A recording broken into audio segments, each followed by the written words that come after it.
Colleagues, good afternoon, and thank you so much for coming to inevitably the most exciting event of the day. I am thrilled here to be on the sidelines of the United Nations General Assembly to talk to you about tech and innovation, young people, and achieving the Sustainable Development Goals. My name is Lisa Kerbiel. I am the head of the Joint Sustainable Development Goal Fund, which is hosted by the UN Development Coordination Office, and is a part of how we hope to change or bring a step change to the UN for investing in the future, investing in the Agenda 2030 and the SDGs. I am thrilled to be joined on this panel this afternoon by 4 esteemed experts, advocates, and champions. And it's really a great moment for me to be with so many Kenyans at the table, having just left Kenya after 5 beautiful years. So karibu sana to New York. And I'd like to first introduce His Excellency Minister Joseph Macheru, who is the Minister of ICT for the Government of Kenya. Thank you. Applause welcome. I'd like to also welcome Wanjuhi, who is one of our youth advocates coming all the way from Nyeri, who has a lot of expertise in working right on the ground with kids and bringing them onto the grid. Wanjuhi, you are most welcome. To my left, we have Carson. Carson, another youth advocate who spends his time bringing knowledge of indigenous peoples and his own people to be captured, to be understood, and to be made into even more lessons learned and best practices, especially in agriculture, but other areas that are around his lake region. And finally, Mr. Per Knudsen, who joins us from the UN country team in Kenya, so based in Nairobi, who's leading an amazing platform that's really leveraging private sector investment into the Sustainable Development Goals in Kenya. Per, you're welcome. So colleagues, we have about 45 minutes together with this wonderful audience, this engaging audience, to really learn about the Silicon Savannah and how what's happening today in Kenya is really an example to so many countries in the world, how the Sustainable Development Goals are becoming a channel for action at all levels, from youth people to senior level government. So Minister Macheru, would you please start us off with some thoughts, reflections on progress to date and the vision for Agenda 2030 and even Kenya's vision for 2030? Thank you very much, and good evening and afternoon, everybody. It's a great time to be in Kenya, and we have a great leadership. Our president and even the opposition have come together and have really committed to driving the country in development agenda. Our country for a long time has been focused a lot on politics, and that has not allowed the kind of concentration we're now seeing as far as development is concerned. Key and at the heart of the development is the youth and technology. So we are fortunate as a country to have a Ministry of ICT, and this means that the technology and the development required to move our country forward is at the heart of all the blueprint that we're putting in. Vision 2030, the President's Big 4 agenda, alongside the SDGs, all aim first to create jobs and dignified, meaningful jobs for our young people. And these are in many different areas. But first, our president has requested that we focus on, manufacturing, where we can now see, with technology, not only in terms of value addition for all the produce that we have from agriculture, but also in terms of consumption of electronic devices. So we're looking at manufacturing as a big area. We're looking at affordable housing, because without housing, we are unable to be able to ensure that our workforce is able to work. With housing, we're able to create thousands and thousands of jobs, as well as ensure that we're taking care of our environment, being able to give everybody the different kinds of jobs that they require across the whole country. We have 47 counties, and in all those counties, we plan to have these houses built. We have food security as another major area that we are focusing on, and under food security, we're looking at ensuring that we have food that is available, affordable for every citizen across the country. We've been facing drought, water shortages, and in many ways, if we're able to invest significantly in this area, we will see that our youth are going to be able to have both food and health, which is the last area that we focus on, ensuring that we have universal health care for all our people, our citizens. So we have, through the National Health Insurance Fund, a way to ensure that everybody is covered and they're able to receive health services anywhere within the country. So there's investments in technology, in managed equipment services, but more importantly, as a government, in order to be able to provide these services and ensure that everybody gets services wherever they are, we've registered every citizen. We've done now 38 million citizens biometrically, being able to give them now a digital ID. We call it a Huduma number. That will allow us to be able to service every citizen wherever they are in a transparent, in an open way, and in an auditable way. So technology is at the heart of many of the things we're doing. We've actually just completed our census process, which happens every 10 years. And for the first time, we had an electronic census where we've now collected a huge amount of data that can be used for planning, for ensuring that we're able to meet all the SDGs for our citizens. I can talk about many things. On the digital side, we're providing education and skilling for all our kids, free primary education, free secondary education. At the same time, we're digitizing. We've provided standard 1 to 4 with tablets. We're putting in labs for them to have computer access to all the systems. And we've put all the content online, amongst many, many activities that we are going through. So maybe that's an overview I can give. If there are any questions, I can go into more details. Thank you. Minister, that's an excellent overview, and I think the Big Four agenda is very well aligned to the Sustainable Development Goals, and it positions Kenya very well. Maybe just one quick question before I pass to Wanjuhi around partnerships and how you see the role of engaging in innovation and the private sector, which is very active in Kenya, how you see that helping facilitate some of these areas of the Big Four. Thank you. That's a great question. And in fact, I was going to raise that we cannot do this as government alone. This is something that we've been doing with the development partners, with the private sector. And in fact, in terms of job creation, this can only be done through the private sector. So as government, we're ensuring that we've put the right policies in place to ensure that private sector is able to make the right investments and that the policies we've put will be able to sustainably allow these businesses to grow. Last Saturday, we actually signed an agreement with the UN and Rockefeller and SIGA of Berkeley University. Actually, Stanford was there. All of them, Philips were there, and it's an SDG acceleration lab that will allow many of the innovations, many of the products and programs that want to be rolled out to be jointly done with the US government, Kenyan government, the United Nations family, as well as the private sector and education sector, so that we can see a collaborative effort and growth. This is in line with many of the other hubs that we've got established in the country, whether it's iHub. We have as government what is called the White Box, where innovations are also brought. So we're putting all this together, and we hope we will see huge development and one that is concentrated.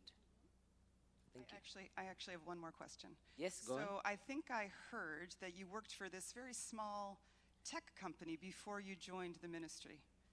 What was the name of that company? It's called Google. Oh, Google. Yeah. That's the one. That's the one. Right. So having worked for Google, and now you're inside the ministry, how does it feel? How does that merge in reality, right? Because many of us know Google as a verb. What does it mean inside Kenya? What does it mean for you being inside government? I think it's twofold. One, I think you cannot get more private sector than Google. They are way off, and they, in many ways, keep off government. And government is obviously the other side of bureaucracy. So it's very interesting to have a mix of both and to be able to know what are the hindrances that maybe private sector trying to engage with government, what were the problems, how can we resolve those, and at the same time as government, how do we begin to understand the private sector. And so I can say it's allowed me to have a very clear view of how we can have these engagements.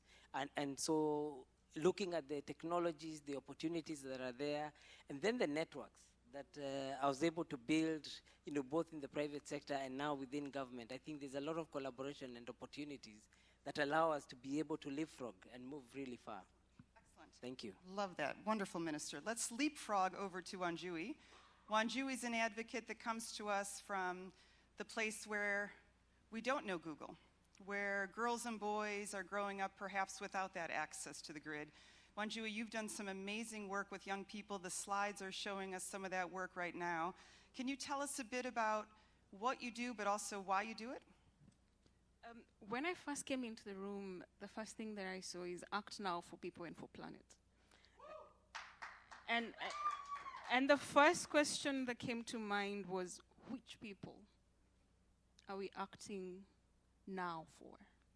Because 70% of Africa's population is still in the rural areas. And I would request us to look at that photo. That is in my village. I'm a child of a village called Kafaru in central Kenya, or Nyeri County. And these girls are seeing a laptop for the very first time. You can see from the way they are struggling with opening the laptop. Now, this particular picture, they are looking for the button to switch it on. So when I see us saying we are acting now for people and for planet, the question that comes to my mind is, which people are we acting for in the context of Africa? We are saying we are not leaving anyone behind, but let us go out of Nairobi, for instance, in the context of Kenya, and ask them, do you understand, do you know this animal called the SDGs? How many will say that they know what SDGs are? When we talk about technology and achieving SDGs through technology, who are we talking about? Is it a select few who have the privilege of being in such a room, or is it the majority?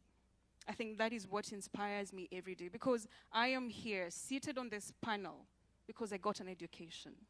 So every single night, I ask myself, how many more girls will have the opportunity that I have had to sit on a panel with my very good minister of ICT?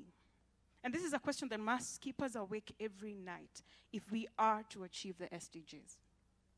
Yeah, so Excellent, Wanjui. So tell us a little bit more about those girls in that picture, and what does it take? I mean, there's many obstacles, right? ICT doesn't happen with a flip of a switch, right? There's a lot of issues of infrastructure, there's a lot of other issues. What have you learned by staying close to those young girls? What have you maybe perceived to be some of the bigger obstacles? So the previous speaker, and I liked what he said because he said SDGs are ambitious, and we must be willing to be ambitious. The minister has said that they signed an agreement to have an accelerator, an impact lab in Nairobi. But the question is, why Nairobi? Why not Kisumu? Why not Mandera? We must be willing to take such risks and reach the people who are at the grassroots if we want to achieve the SDGs. And I started this project because, it's actually very easy. You will be surprised. So we start by taking our laptops. I will tell a few of my friends that we are going to have an ICT literacy class. So let us carry our laptops and go to the villages. So we charge our laptops and we go to the villages. Something else that has enabled this is last mile connectivity that has connected several schools in the country to electricity. So we go to the village and we allow them to learn. First, to just discover that there is something called a laptop, there is something called ICT. There is more to life than what they experience every day. So we arouse that curiosity. After this session, we were funded by the leading telco in Kenya called Safaricom. So they gave us 10,000 USD, but we had to raise 10% of the 10,000. The community had to raise 10% of the 10,000, which is 1,000 USD. The school, which is Kafaru Primary School, has a stoned room that they were not using. We converted that into a library and an ICT center. We just enhanced security, ensuring that there are metallic doors and windows for security purposes. The community had raised the 1,000 USD, and they did it in 2 days because this is a process. So we start with mentorship. We bring all the stakeholders of the communities that we are working with together. That is the community, the teachers, and the students, so that they understand why it is important for them to educate their sons and daughters as well. Then after that, we move on to addressing the need in the area. In this case, it was a library and ICT center. And it is very, very easy for you to do an ICT center, especially in schools that are connected, because you can just buy a 1 by 20 foot container or a 1 by 40 feet container. It is safe, convert it into an ICT center. So that serves the students in the school as well as the community, like on Saturdays and during the holiday. So you're transforming an entire community and ensuring that you're exposing them. You're connecting the unconnected and exposing them to technology. And there are very many willing partners who would come on board and do that. So we have so far set up 3 ICT centers, 2 in Kiambu and 1 in Nyeri County. Yep. That's fantastic. Can I answer the question, why not? Absolutely, even why, better. Why not up country? So first, this accelerator lab is a twinning between Silicon Valley and Silicon Savannah. So we're trying to bring them together. And so many of the, I would say, international businesses, one of the challenges they have is what's called the Foreign Corrupt Practices Act. And if they come into the market and they hire people and there's any corruption found, usually the CEO is responsible. So they've been very afraid of taking any major steps in investment. But now coming through that lab, they will be able to have both the American government, the Kenyan government, security that allows them to invest anywhere in the country. You'll be happy to know that our first electronics manufacturing factory is actually at Dedan Kimathi University, and it will be launched before April next year. So we are devolving a lot of the ICT services. Konza is not in Nairobi. We now have over 150 constituency innovation hubs that are all across the country. So there's plenty going on within the country, not just in Nairobi. Thanks. And by the way, I'm from Nyeri as well, so. Perfect. Thank you for that. Wanjui, I can see that your passion is clear, your vision as well. We're here about transformation. The General Assembly is about looking ahead to 2030. So share with us your vision for Kenya in 2030. What does it look like? Tell us what you see when you look ahead with all of this good work, with the commitment of the government of Kenya. What do you see in 2030? So when you think about the 4th Industrial Revolution, for instance, and Amazon, the Amazon Go comes to mind. So people in Kenya, especially in the banking industry, are losing their jobs because of automated services that no longer require people, cashiers and tellers, you know. So, and I like to look at the Amazon Go. This is a supermarket. It's changed the way we look at supermarkets. So when I think about Kenya, I constantly desire to see young people. There was virtual reality behind there. I would want to see such technologies coming from my village. And I believe it is achievable. We're talking about being ambitious. So it is very, very possible. And the reality is that we are not even ready for what is coming. And unless we are willing and be deliberate about involving the people that we represent and the people where we come from, I don't think we will achieve anything by 2030. So we have to be willing, and I believe that it's possible. And every time I work with little children and I allow them to discover, we allow them to open their own, to discover the laptops, and I see them doing it, yet they have never done it before, I'm inspired because there is potential. What lacks is exposure to what is happening in the rest of the world. So in 2030, I am crazy enough to believe that we will have these kinds of technology coming from my village, coming from other villages across the country and the continent as well. I don't think you're crazy at all. Do you think she's crazy? No. Excellent, Wanjui. Thank you so much. Asante sana. Carson, I'm going over to my left. Carson's an advocate. He's a champion for indigenous peoples. He's also a storyteller. You're helping people from different walks of life, from different parts of Kenya, learn from their ancestors, but also package those stories. It's very exciting. Can you tell us a bit about what that means in your eyes for the future of Kenya and for the Sustainable Development Goals? Thank you very much. Thank you. Well, part of my daily job is telling the story, like she said. I grew up in arid and semi-arid area of Lake Bogoria in Baringo. but right now, currently, I live in an adopted city called Nakuru. But I am here to explain why we are not supposed to leave anyone behind.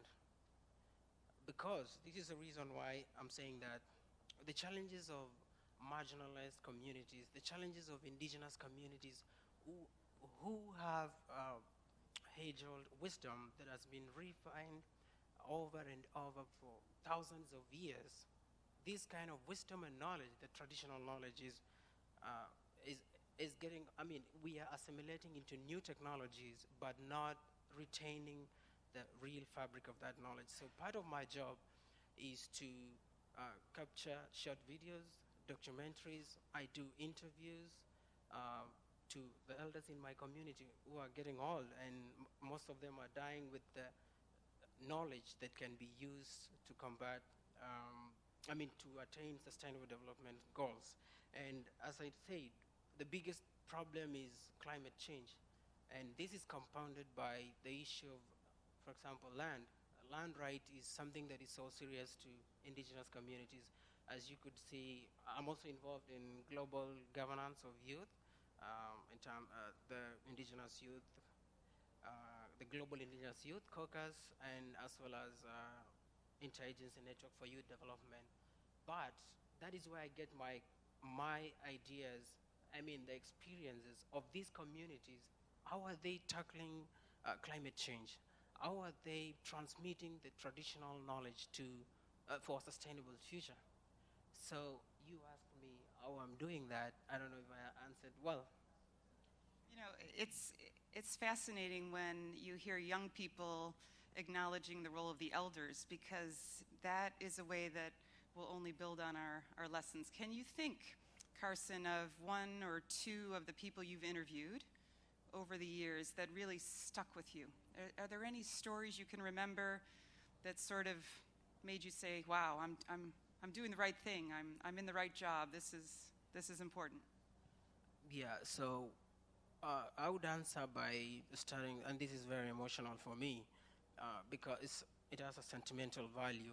When I was talking to my mom, when I was growing up, I heard my father talking to my eldest brothers, and he was telling them about not doing media or law because they manipulate the truth. So I studied ICT. Thank you, Minister.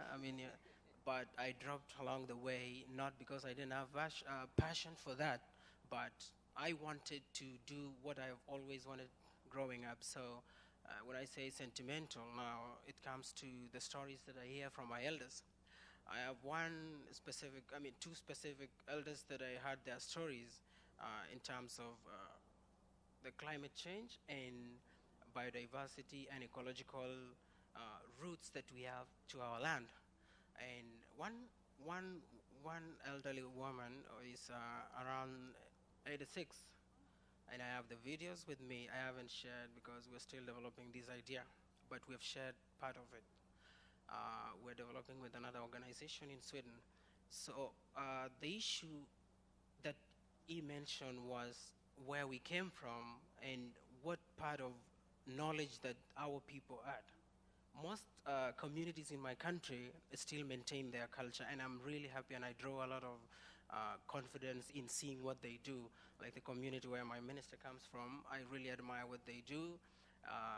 But now the small communities are getting assimilated too. So he was telling me the language, that is my elder, he was telling me the language is getting assimilated, and we no longer speak the way we used to speak.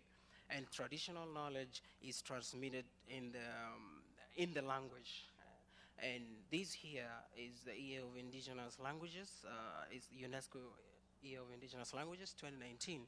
And that brings me to specifically why it is much more important to me. And so I encompass all these intersectional areas of SDGs, leaving no one behind, combating hunger, combating climate change, desertification. Yes, so that elder was mentioning the age-old practices of our people, how we could predict the rain. Nowadays, it's shrinking. The rainy season is shrinking, and the dry season is really wide, and we no longer have. We're barely surviving, but we need to. Our government right now has a climate action policy, and it's based on adaptation and resilience. But from my community, is what I think. We don't want to leave anyone behind, including I learned how to speak English by watching a lot of movies. I wasn't speaking like this because I was born and bred in a village, just like my sister right there. But what about the other kids? What about the new generation coming? They're still there stuck. And I'm glad that the government is also making inroads in terms of taking electricity to people. So this will enhance what we are doing, because we are going to establish a community center that will be based on traditional knowledge. Thank you. Excellent, Carson. Thank you so much. And I think leaving no one behind is a theme that is embedded throughout the Sustainable Development Goals. It's been embedded throughout a lot of the conversations that are happening in the GA next door. And young people like you are going to keep those traditions alive through your work, through your videos, through everything you do. So thank you for that. Per, you're certainly not our least important speaker. You're only our last speaker at the moment. Per, you're coming from the UN country team in Kenya. There's an exciting platform that the team has built. Can you tell us a bit about what's happening in Nairobi right now, and how it's going to make a change and accelerate some excitement for the SDGs? Thank you, Lisa. First, let me pay my respect to my Kenyan brothers and sisters. Hamjambo. Mimi ni furahi sana kufanya kazi pamoja ninyi. So, Asante. Twendikazi. well, at this point with these eloquent speakers, it's quite evident that the transformative agenda is about results. And it's about results for the people, starting with those who are in the dire need. But it's also, as we have heard, results that cannot be created by each of us. There is an African saying that if you want to go fast, you go alone. If you want to reach far, you go together. And this is really, I think, a proverb that captures the moment which we are in now, because if we want to leverage result and impact, it's about co-creation. We are coming from a situation where we discussed aid effectiveness in the past, making best use of the resources of taxpayers' money. What we are at now, it's not aid effectiveness, it's a development effectiveness. And under the SDGs, we are all developing countries. So we are facing the challenges of the future. And as Wambui said very rightfully, I mean, unless we recognize that 1 million young people are entering the workforce in Kenya every year, but the formal job market is only creating 100,000 to 200,000 jobs. So our collective work is actually to convene and broker the platforms of co-creation that can come up with those jobs that have not yet been created. Now, let me just stop for a second and say, what does UN have to do with this? Now, the UN is a resource to the government, and the coordinator's office, which I'm heading in Nairobi, represents 21 UN agencies. And those UN agencies come with a thematic mandate. It's a global public resource to Kenya. And you could, for a second, you could compare the mandate of UNICEF to a Ministry for Children. You could compare FAO to a Ministry of Agriculture. So in that sense, co-creation can come about if we use the global public resource mandate of the UN to broker the intelligence and the innovation capacity of different stakeholders, and then bringing in UN agencies and global learning, not as a ring-fenced market supply, but as a toolbox of which we can both optimize resources and we can co-create together. Having said that, this is an enormous challenge, and of course that challenge is biggest for the government, and the government is at the lead here. Now, the UN in Kenya have responded to the call from the government now to do business unusual. And what we did 2 years ago in the UNGA here was establishing a platform that brings in, that convenes the leadership of the government, the traditional investors and partners, but then brings in the private sector and philanthropy around basically 3 areas of mutual concern.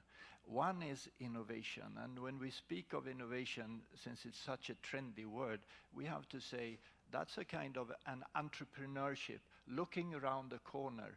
If we have in the remotest northern frontier counties in Kenya, for instance, a deficit of health workers, the radicalization or insecurity makes also it very difficult for health workers to be retained in an area. How can we use our collective engagement to create youth employment, tech packs that create a cadre of health workers, like we had the barefoot workers in India serving huge amounts of villages. This is just one example. We could go to the other end of that value chain and say, who would for 5 to 10 years ago think that in the most one of the most remotest counties in Kenya, we would have a center of production of renewable energy? I, who have followed Kenya from Swedish diplomatic service and then into the UN, I would not have believed that 5 years ago. But with a changing perspective, with an interest in the opportunities that are with otherwise poor counties, you suddenly see that the highest wind speeds in the world are in the Bobisa County. And now we have a wind power park created by the government with 30 megawatts into the national grids.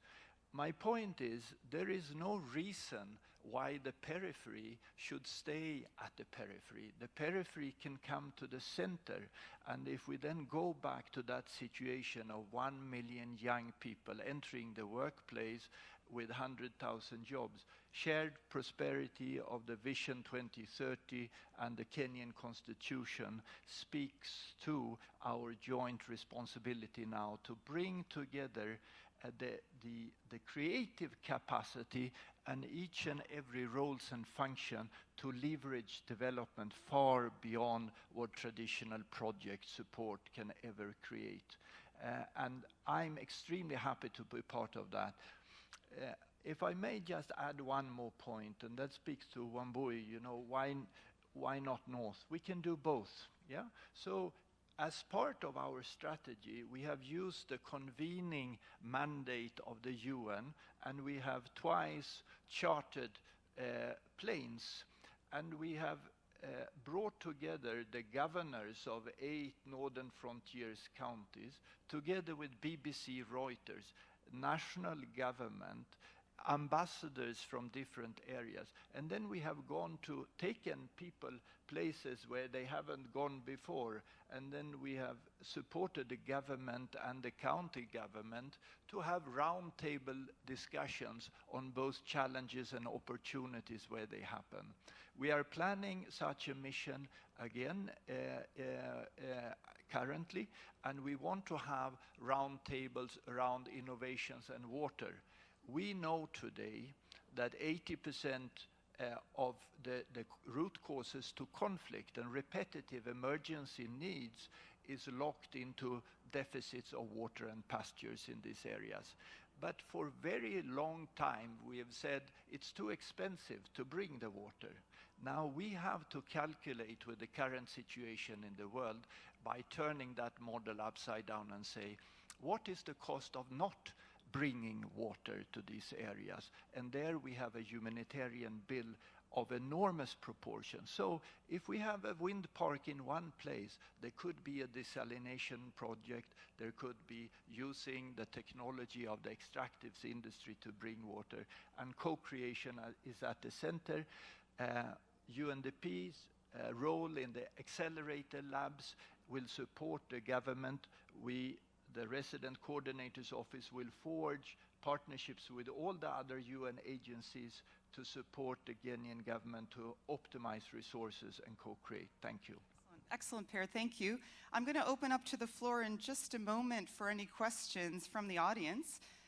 But I love the references to the partnerships and looking really at the periphery and understanding why and where the nexus is. Because I think we often tend to focus on things that aren't always the answer. It's tradition, it's the way we did it before. And I think technology, digitization, the way you can turn around things so quickly is really something that we are about at the UN, and in particular at the Joint SDG Fund. I'm delighted to announce that just this week the government of Spain announced a €100 million contribution to the Joint SDG Fund, and the European Union did as well. And the Joint SDG Fund is a tool to support countries like Kenya, to support countries in Africa and around the world to achieve the SDGs through, again, a step change towards investments, through innovation, through opportunities that give youth those jobs that are so essential. So I think this panel is really representing what we hope to see as change. And I want to make sure that we don't miss an opportunity for a question from the floor, because we have a few minutes left. Is there a microphone? Oh, great. Do we have any questions? Oh, we do. Okay, one moment. And maybe introduce yourself so we... Hi, my name is Carolina Azevedo. I'm the Chief of Communications and Resource Reporting with the Development Coordination Office. And this is wonderful. I want to thank each of you for being here with us, and now and for the world and for prosperity. But I wanted to bring you back and try to pick your brains and to think through Kenya as a case study. But what would you think are key elements that could be shared as lessons learned for Africa?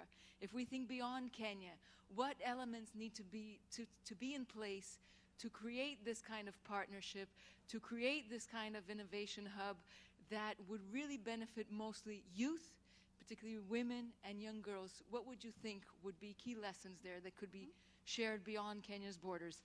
Other questions here? No?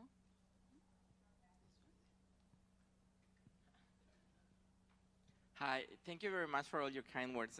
My name is Andres. I am a development practitioner. I'm very honored to hear all your testimonies, but I'm very interested in listening from our young leaders here, because I saw one of the pictures, for example, the figure of the global shapers when you were working with the young girls, and I also noticed that you were talking a lot about the youth networks. So I'm just like thinking in terms of these kind of networks, when young leaders get together behind some objective, and then they pull together with the government and with the international organizations. What has been that role, and how can you see this being a key player also in empowering SDGs based on your experiences? Thank you. Great. Another question? I think over here. Okay. Thank you all for coming. My name is Dauda Jabarte. I'm the global head of the SDG Strategy Hub here in the UN.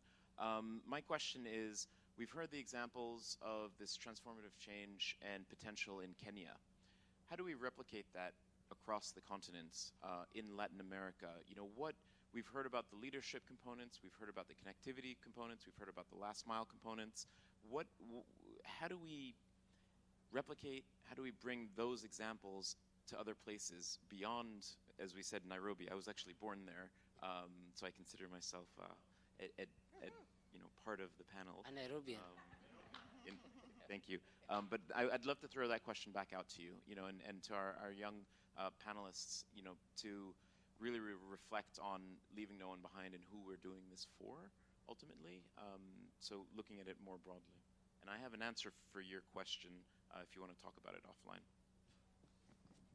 So I can start first by saying that really the most important requirement is the information, knowing exactly what is the challenge that we're supposed to be handling. So for Kenya, we made sure we have the right information, And with that information shared between different partners and different groups, you're able to easily and quickly align. For Africa, through what we have now, the Continental Free Trade Area, as well as Smart Africa, and the various organizations, we've looked at ways of ensuring that we have common positions that we're taking as a continent, and then you break those down at country level. And when we look at even the multilateral financing institutions, maybe like the World Bank, Africa Development Bank, it's very easy to then coalesce around the key areas. So we know, for instance, infrastructure, whether it is the roads, whether it is electricity, whether it is communications, all that infrastructure is key for every country. But some countries have more than others, so what do you need to do? Kenya needed to really increase our electricity penetration from about 30% to now over 80%. And that was an initiative that we wanted to do, and we rallied all the partners around that kind of initiative. When we looked at food security, when we looked at education. So you set your goals and agree with everybody, this is what you want to do for the country. And so far within Kenya, it has actually worked very well, especially even with the UN family, how we've collaborated. And so it's easy to now take that same model, the way we've created the working groups, having the labs, the sessions where we come together and agree these are the priorities, prioritizing even up to the government budgets, how the government budgets are aligned, how development partner budgets are aligned, NGOs, so that they're all aligned to the same goals. That blueprint can be taken to any part of the world, and I believe it actually work. I would be also very curious to hear from the youth exactly what are the ways they feel we can actually be able to drive this. And I really agree with you on culture. It's critical that we must preserve and ensure our languages don't disappear. Otherwise, everybody will be talking Siri and Google, and we'll be lost in all these accents. So I totally agree with you. Thanks. So maybe Wanjui, we give you the floor for a few minutes. Thank you. I think it's important to start by celebrating the pockets of success that we have across the country. When you think about affordable clean energy, the pay-as-you-go has radically transformed how Kenyans in rural areas access clean energy. If you think about M-Kopa, for instance. When you think about decent work and the economic growth, tech is transforming how Africans look for work. The informal labor force is being formalized, and this is through the gig economy, and I appreciate the safe border, for instance. So these are things, these are successes that we can learn from, and what have been their successes, what have made them successful. When you think about DG Farm, which is transforming agriculture, they have 1 million farmers under them. So how have they been able to do this? So I think partnership is extremely important, and we need to look at who is doing what under what SDG, and what can we learn from them, what are their successes and what are their failures. But for us to be able to increase this and grow this in Africa, I look at our blocks. We have 5 blocks in Africa, and I look at the East African community, for instance, as a powerful tool that will allow us to leapfrog growth and development across our continent. Because I don't think we can do it across the continent. I feel that East Africa is unique, Western Africa is unique, Southern Africa is also different. So when these individual regional blocks are able to work on their own, then they come together, then we'll have, I believe, growth across the entire continent. Somebody asked a question of the Youth Leaders Network. I have to appreciate the Global Shapers community. I became a which is an initiative of the World Economic Forum. So I became a Global Shaper in 2015. At that point, I was doing whatever I do on my own. But being a Global Shaper allowed me to meet like-minded people who are hungry for change, not just in Kenya, but across the globe. And I remember when we went for the first mentorship program in Kafaru, they had to pay their own transport. We had to raise money to also buy books. We were starting a library, and we didn't have any sponsorship. So we collected old books, magazines, and newspapers that did not have any pornographic material, and that's what we used to start our library in the rural area. So I feel the youth networks are really, really powerful in helping achieve the SDGs. Because especially if they are of like-minded people who are focused on seeing transformation and development, who are focused on achieving social change, I feel those are very, very powerful tools in reaching the people who are the grassroots. Because this is not something the government can do alone. And I challenge my cabinet secretary, because they're very young and diligent people. I make reference to a report that was recently released by the Mercy Corps on the gig economy and the potential that technology has in creating employment. And the team that is leading that is a group of young people. And if you pay attention to what is happening globally now, the climate strikes, when you look at the women revolution of the Sudan, again, the young women were at the forefront of that revolution. Young people are aware of the social challenges that are facing us. And they are willing and are doing so much in achieving change. So I feel that the youth leadership networks are very, very important, and they should be included in the movement, and because I believe this is a movement of change and transformation. Thank you, Wanjui. I'm going to hand over to Carson. I'm conscious of our time, so I'll hand over to you, Carson, for some reflections. Yeah, quickly. I will answer one thing that Caroline asked, and part of what you can pick from Kenya is there's a Swahili saying that young Kenyans use, and also my brother was born in Kenya.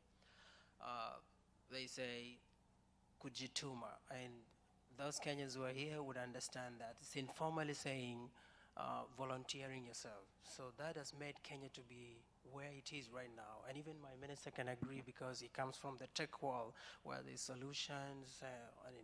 Kenyans have solutions that you've never heard even here. Really powerful, but I mean, it's powerful in their own nature there, because people have expressed, themselves to solving the problems. And government cannot do that alone. So, because we don't have much time, here's another takeaway for member states and other stakeholders. They can work together with the communities to share knowledge and listen to the source of this, to the source of this knowledge, which is really a powerful, rich indigenous knowledge. And we can tap and develop a framework that respects free, prior, and informed consent. In my country, they usually call that public participation. So, Minister, please, let's action that and make sure that it really includes the real people, because sometimes that doesn't happen to the young people. And the chiefs in our country would say the young people don't come to these forums. But I can just let you know that young people would respect free, prior, and informed consent, because they wouldn't want to share their technologies if they don't understand the framework that is developed on, and including even the generation, the indigenous knowledge. So thank you very much for this opportunity. Yeah, excellent. Per, a few closing thoughts? The Kenyan example and how this can be taken global. This snapshot in this case study is also reminding us of the global perspective for the SDGs and how we can replicate these good practices. Well, maybe just to bring us back to last Saturday, when we formed the relationship between the Silicon Savannah and the Silicon Valley under the leadership of Cabinet Secretary Monchero and Rockefeller and Berkeley and others. I would like to leave us with that picture, because when I said that the SDG goals, in contrast to the MDGs, made all of us development countries, we have to look at the planetary framework from a country perspective. We have to look at shared prosperity from a viewpoint where we are not receivers or providers, we are co-creators. And it's fantastic, I think, if we can start to prove examples whereby not only South-South, but North-South is not charged with political tension, but rather than, charging it with the finest minds and the most relevant thoughts. And doing that, I would also like to remind us of that innovation, the greatest innovations in this world, did not only come from the elite. We do not know from which corner the best innovation comes, and diversity has always been the cradle of innovation. So I would also like to support it. It goes for Kenya, it goes for Sweden, that the approach of inclusion, of co-creation, and also acknowledging the richness of diversity is going to bring us forward. Thank you. Excellent. And on that note, I'd like to thank our esteemed speakers, Minister Musheru, Wanjuhi, Carson, Per. Thank you so much for joining us today. Thank you to the best audience ever in the SDG Action Tent. And we really appreciate you tuning in to this segment. All the best towards 2030 and the Sustainable Development Goals. And great thanks to our moderator. Very well moderated, Asante. Thank you.